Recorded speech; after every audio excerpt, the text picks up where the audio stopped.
Exodus 19. The Lord reveals himself at Sinai.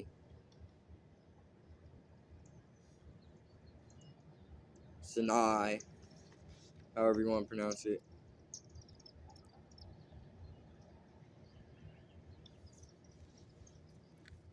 Reading the scriptures is more important than enunciation.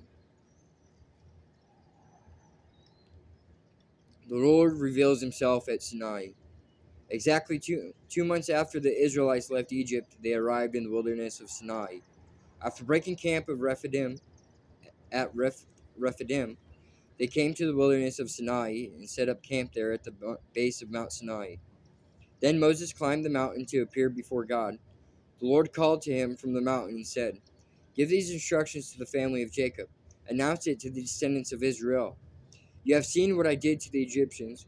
You know how I carried you on eagle's wings and brought you to myself. Now if you will obey me and keep my covenant, you will be my own special treasure from among all the peoples on earth. For all the earth belongs to me, and you will be my kingdom of priests, my holy nation. This is the message you must give to the people of Israel." So Moses returned from the mountain and called together the elders of the people and told them everything the Lord had commanded him. And all the people responded together, "We will do everything the Lord has commanded."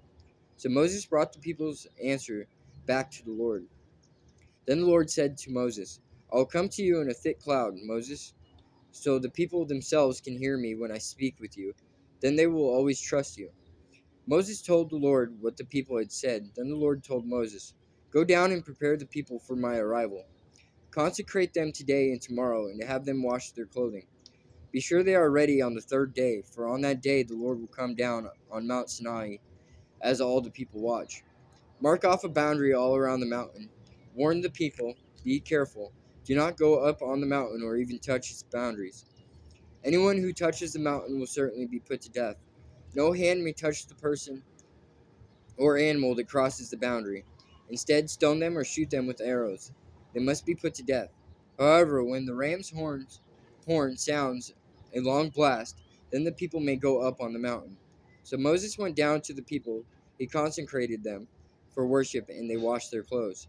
He told them, "Get ready for the third day, and until then, abstain from having sexual intercourse."